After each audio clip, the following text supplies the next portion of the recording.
Hello, welcome to North Georgia News Now. I'm Connie Hall Scott. Coming up today in local news, Summer Holland from the Humane Society of Northwest Georgia is here to discuss pets for adoptions, a need for volunteers, and the upcoming Kennel Catch fundraiser. Plus, a new store is opening in Rocky Face, a ceremony to honor Henry Hank Anderson III, and to name the recreation facilities at the Matt Gaston Community Center after him has been set up for this month.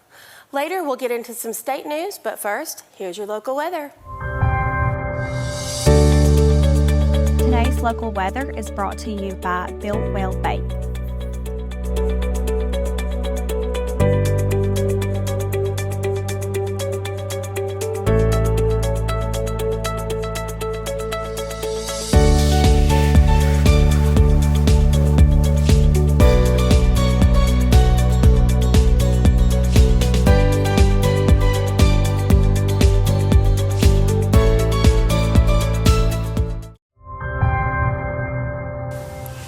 Welcome back to North Georgia News Now. I'm here with Summer Holland and her friend Rocky from the Humane Society of Northwest Georgia. Welcome, Summer. Thanks for having me. So, Summer, tell us a little bit about Rocky here. He is so handsome and so cute. So Rocky is actually one of our dogs who have been at our shelter for a long time. He's been there for 2 years. He's 2 years old. He's one of our lobby dogs, so during adoptions and tours, he gets to hang out with all the visitors. He's housebroken, and he's just been waiting for his forever home for a long time. He gets along with dogs, cats. He's just your perfect dog all around. And he does look to be just that. So we hope that Rocky can find a home. Maybe somebody out there watching would be interested in adding this little man to your family. He may not like his paws touched. And one thing I learned recently is when I did a story on Dalton Living about animals is that you should always ask, and I did not demonstrate that. But he is accustomed to people and Yes. very friendly, right? Yes, we went on a date out to Lowe's, and he loves Lowe's. That's his favorite place. That is so sweet. So how does this work? People bring animals, dogs or cats, into the Humane Society, and you guys basically take care of them? So a lot of our dogs are found as strays or people who cannot care for them any longer, and we get them spayed or neutered, and we get all their shots, and then we start posting them on our webpage, and then that gives people the opportunity to see all our dogs, and they fill out an application, and once their application is approved, then they get to have one of our fur babies. So how long have you known Rocky? I've known Rocky for about 1.5 years. When I first met Rocky, he wouldn't really let us touch him. He just wanted to run and chase all the dogs around the fences, but now he's just the lovingest little guy. It's so good to see all their growth throughout the time that I've been there. I can tell he's very comfortable with you. Yes, he's my shelter baby. So sweet. And you told me you have 3 of your own. I do. So you get attached like anybody else when you're there. I actually brought one of our dogs. Her name was Sabrina at the time. I brought her home. She was very scared at first, and I was like, I need to foster her. And so I fostered her, and then she just got so comfortable, and we fell in love with her. So now she's my baby. If I could, I would just bring them all home. Oh, I bet you would. My husband's the same way. So you rely a lot at the Humane Society on volunteers, correct? Yes, we do. And you're always looking for volunteers? We are always looking for volunteers. Students can volunteer, 12 and up. If they're 12, they just have to have supervision. We love to get the young people in the facility. That way they can see from our perspective of what it's like to be in the shelter. He's just so handsome. He is so cute. He's got a great pose going He's on. very calm. His temperament's very well. So if someone wanted to be a volunteer, what would they do when they got there? So we always start with getting them out to their play groups, and we start cleaning their kennels. That's the main priority. We give them fresh water, and if we have extra time, we always want to go play with our babies and take pictures of them, and we do all the fun stuff as well as taking care of them also. So this would be great really for a family that doesn't have their own pet. Yes. Maybe he's not around enough to do it. to have one, but they could come actually play and be part of a pet's or mini pet's lives. Yes. We always love to have new volunteers. That way they can kind of see what we do in the life of the shelter. You know, a lot of people from a different perspective doesn't see like what goes on. They think it's just playing with the pups. Right. Which of course we do, but we also have other stuff that we have to do and take care of them as well as playing with them. Sure. And maybe moms and dads who are thinking about getting a pet, Yes. but want to make sure that their child or children are serious about helping, this will be a good way to find out. To It's test always that. a good opportunity to let your kids see if they're actually ready and if they have the responsibility that they're ready to take on to take care of these babies. That's so cool. So how do people sign up to become volunteers? So they would actually go to our webpage, and once they go to our webpage, there's a link that says select to volunteer. They would click that and fill out the form, and then once they fill out that form, we have a lady who reviews all the forms, and then she would contact them and tell them the shifts that we have available.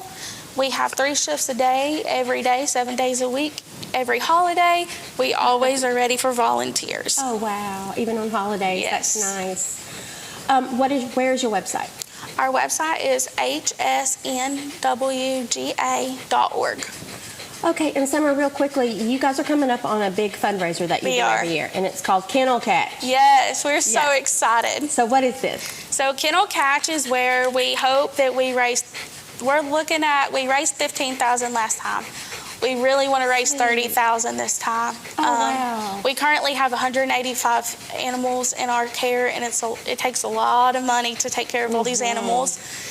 And so Kennel Catch is where we ask them to raise $1,000. If they raise $1,000, they don't have to be caught. But if they don't raise $1,000, we ask they come the day of September 25th, and they kind of get to be a dog or a cat for the day. It's something fun, especially for teachers. You know, their kids would love to see that, or Oh, yeah. see their principal or doctor on the news and all that, you know, and getting to be a dog or a cat for the day. That sounds like fun, and I guess I'll be finding out because I'm going to be one We're of your... so excited. Thank you. I'm excited too. So you guys go to my Facebook page, Connie Hall Scott, if you want to donate to the Humane Society and help me not be put in a cage for the day. Summer, it's been so much fun talking to you and Yes, meeting you Rocky. too. Thank you. Back to Adria. Thanks again, Summer, for coming by.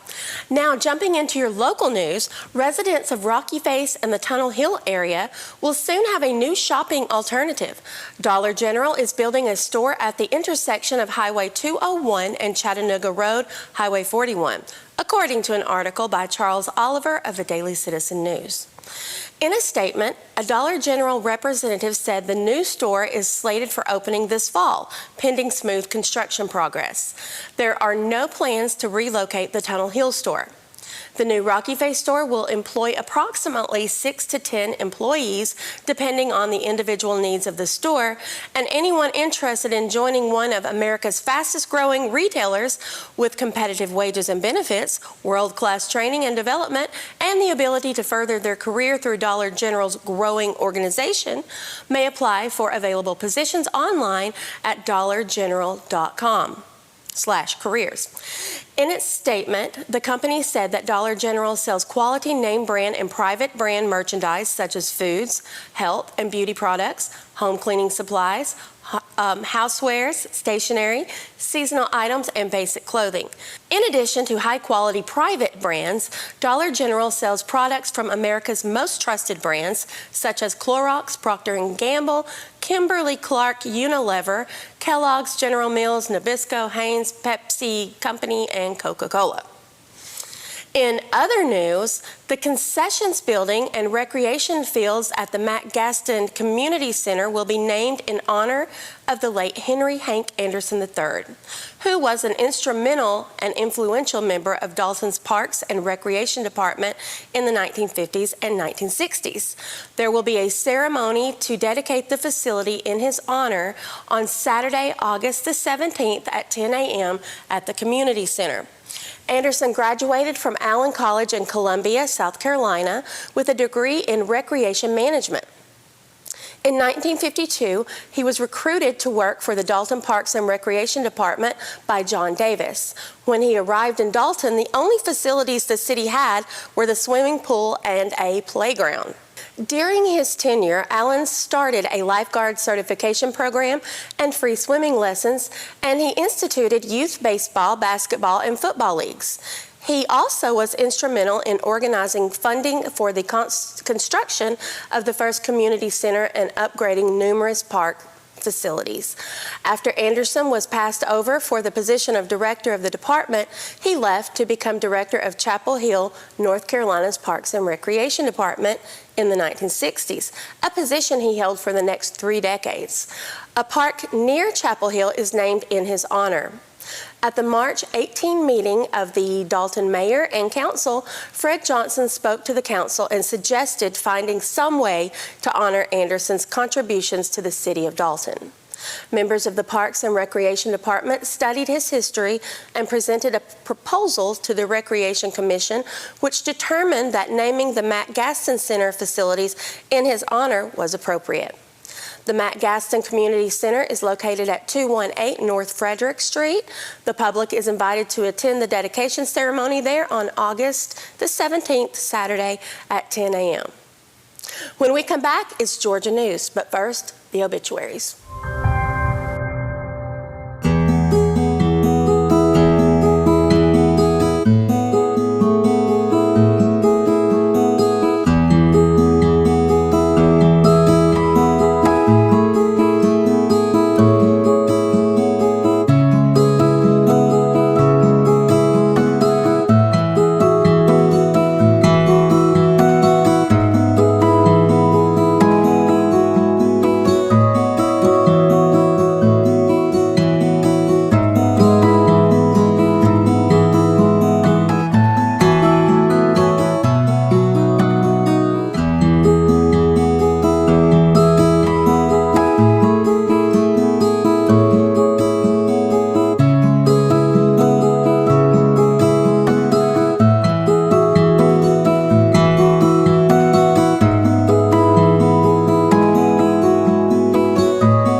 Welcome back to North Georgia News Now, turning stateside. Governor Brian Kemp has declared a state of emergency for all 159 Georgia communities in anticipation of Tropical Storm Debbie, a severe system predicted to become a hurricane soon. Debbie is forecast to make its way into Georgia by Monday, with tropical storm winds possible in the southern part of the state. Officials worry that could lead to dangerous conditions for motorists and residents, like downed trees, power lines, and significant flooding. According to the National Weather Service, there's a possible threat to life or property in Murray, Whitfield, Walker, Catoosa, and Gordon counties, among others. The State Operations Center began working at full capacity at 7 a.m. on Sunday as Georgia Emergency Management and Homeland Security Agency monitored the story. By 8 a.m., the National Hurricane Center announced that Debbie was just 155 miles southwest of Tampa, moving north-northwest at 13 miles an hour, with maximum sustained winds at 60 miles per hour. Florida Governor Ron DeSantis warned his constituents that Debbie would hit the state as probably a Category 1, but it could be a little bit more powerful than that. DeSantis said there will absolutely be a lot of rainfall, a lot of saturation, flooding events, and power outages. Debbie is the fourth named storm of the 2024 Atlantic hurricane season after Tropical Storm Alberto, Hurricane Beryl, and Tropical Storm Chris, all of which formed in June. Director of Georgia Emergency Management and Homeland Security, Chris Stallings, encourages all residents and visitors to pay attention to trusted news sources, weather alerts, and local officials. Stallings urges Georgians to take any severe weather warning or statement seriously, as drowning and flooding waters from hurricanes and tropical storms has historically caused more U.S. deaths than strong winds. He said that this could be a multi-million-dollar event for Georgia, and there is nothing worth losing your life for. This is going to be a significant storm with some of the heaviest rains coming this week. Here are a few flood safety tips. Don't drive or walk through standing water. Don't drive around barricades. Stay away from downed power lines. Prepare your cellar or basement to hold yourself or your family in case you need to seek underground protection. Find a windowless interior room or hallway on the lowest floor possible in case underground shelter is not available to you. Develop and communicate a plan, especially if you have children, older loved ones, or pets, so that everyone is aware of what to do and where to go in case of an emergency. And build a kit filled with emergency items such as water, non-perishable food, flashlights, and batteries. It's always a good idea to prepare for the worst while hoping and praying for the best outcome. In other Georgia news, thousands of former President Donald Trump supporters gathered at the Georgia State University Convocation Center in Atlanta on Saturday to cheer on the Republican candidate as the 2024 presidential election gets closer. The event comes as his campaign against presumptive nominee Vice President Kamala Harris, who is expected to announce a running mate soon, heats up. Speakers included Georgia Representative Marjorie Taylor Greene, Georgia Representative Mike Collins, and former Senator David Perdue. Speaking to the massive crowd, Trump stressed the importance of his campaign winning the state of Georgia in November. Trump said that if he loses Georgia, he loses the whole thing and our country goes to hell. He also said that Kamala Harris is grossly incompetent and her becoming the next president of the United States would be very damaging. Trump called out critics who called him a threat to democracy and asked gatherers to remember that he got shot because of his opponent's words of rhetoric.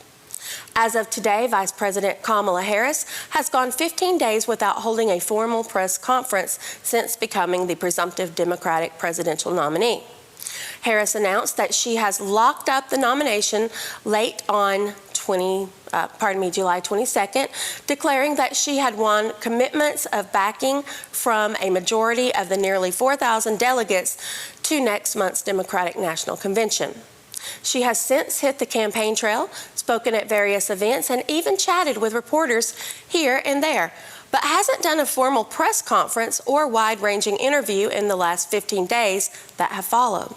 She also failed to appear at the National Association of Black Journalists Convention in Chicago, where former President Trump made headlines last Wednesday with a heated question and answer session.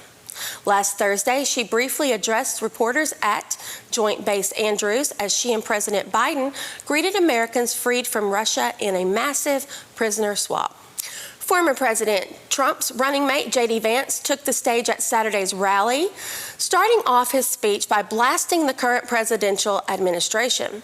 The Ohio senator began his address by recapping the last month in political history to the audience, saying that we have to remember just over a month ago, President Trump wiped the floor with Joe Biden on the debate stage, exposing a massive cover-up of the president's mental incapacity. Trump, he said, took a bullet for this country and didn't miss a single day of work. Vance further argued that mainstream media is presenting Harris as a moderate despite her radical record. With only 3 months left until we all vote for our next president, we can expect to see things continuing to heat up.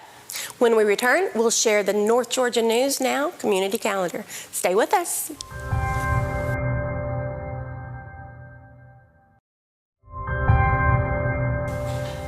Welcome back to North Georgia News Now. Here are some things going on in the area. The Northwest Georgia Family Crisis Center presents their 5th annual Little Black Dress event on August 9th from 6:30 to 9:30 p.m. in the Weaving Room at The Mill, located at 825 Chattanooga Avenue in Dalton. Ladies, get your tickets for an evening filled with music, shopping, dancing, drinks, food, fun, and a raffle. VIP tickets are $60. General admission is $45. Buy tickets at nwgafcc.com. All proceeds benefit victims of domestic violence and the Northwest Georgia Family Crisis Center. Salem Baptist Church will be giving away free groceries for those in need on August 15th from 10 a.m. to 1 p.m. No ID is required. Invite a friend. Salem Baptist Church is located at 1448 Pleasant Drive in Dalton. Call 706-259-7045 for more information. Dalton Little Theater will open its 2024-2025 season with Grand Horizons, a Tony Award-nominated comedy by Bess Wohl. The story is about a couple, Nancy and Bill, who decide to divorce after 50 years of marriage. Their adult sons, Brian and Ben, are shocked by the decision and come to the Grand Horizons senior living community to try and make sense of this possibility. As they do so, everything they thought they knew about their parents begins to change. The play explores the themes such as marriage, family, imperfect past, and love in new forms. As the family grapples with their new reality, each must reckon with their own imperfect past and how their love for each other might express itself in new and unlikely forms. You may see some of your own family in these characters, and the audience is guaranteed to laugh, cry, and maybe be a bit shocked by the interaction of aging parents with their adult children. Leave the kids at home. Make it a night out for mom and dad when attending this one, as mature situations and language are part of the author's Neil Simonish storytelling. Produced in cooperation with Dramatist Play Service and directed by Karen Keith, and featuring the talents of Judith Beasley, Ken Russell, Anthony Davis, Ron King, Joanna Lewis, Joshua Gunther, and Helen Crawford. The show runs August 16th, 17th, 18th, 23rd, and 24th. All evening shows are at 7 p.m., with the Sunday matinee on the 18th happening at 2 p.m. Tickets are available at daltonlittletheater.com. For more information, call DLT at 706-226-6618. The Northwest Georgia Real Estate Connect will take place on Thursday, August 22nd from 4:30 p.m. through 7 p.m. at Freya's Lounge, located at 303 East Morris Street in Dalton. Join host Andrea Nicole, Ginger King, and guests for an evening of meaningful conversations, potential partnerships, and valuable insights into the local real estate market. Whether you're a realtor, mortgage lender, construction worker, roofer, painter, or any other profession, come out to connect and collaborate. Light hors d'oeuvres will be provided, and Freya's has prepared a special Selling Sunset themed list of cocktails that will be available for purchase. Don't miss this chance to expand your connections, share your experiences with fellow professionals, and elevate your career. All area professionals are welcome. This event is sponsored in part by WDNN-TV and Porsche of Chattanooga. Dalton's second annual Followeensgiving is set for Saturday, September 21st from 10 a.m. to 8 p.m. at Burr Performing Arts Center. Expect an awesome, fun-filled day with crafts, artists, and food vendors, plenty of sweets, activities, and music. The North Georgia Fried Pickle Festival is coming to the North Georgia Fairgrounds on October 5th and 6th. Shop with over 175 craft and commercial vendors. Enjoy a variety of food, including pickles, a petting zoo, pony rides, inflatables, trackless train rides, face painting, games, entertainment, and more. Special guests include Twiggy the water skiing squirrel and Turtle Man live action. Admission is $5 and parking is free. If you'd like to include your event in WDNN-TV's community calendar, send an email to info@WDNNTV.com with event in the subject line. Be sure to follow WDNN-TV on YouTube, Facebook, and Instagram. See you soon.